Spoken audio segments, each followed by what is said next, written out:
In this video, we are going to see that if you want to delete the browsing history completely or for a specific time period in Google Chrome, here's what you can do.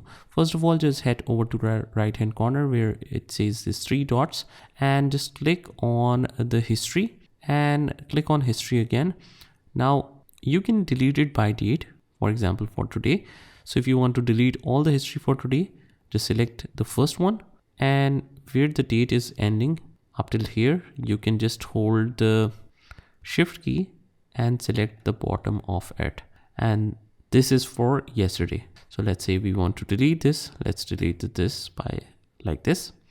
And you can also delete it by group. So for example, you have certain searches like for Wikipedia, you want to delete all of them. So remove all history from this group. Click on remove. That's how it is done. Tabs from other devices as well. You can turn on the sync and you can delete for other devices. And also we do have a generic option of deleting browsing data. Here it opens the basics where you can select the time range. Last hour, you want to completely wipe out all the history, no matter to which group it relates. You can clear for last 7 days, 4 weeks, or all time. So let's set it to last 7 days. We can choose browsing history. Do you want to delete only history, search boxes and all?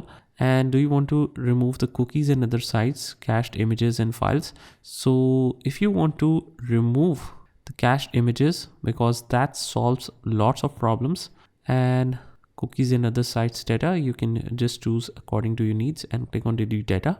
And similarly, we have the advanced options where you can even delete the passwords and autofill form and payment details as well.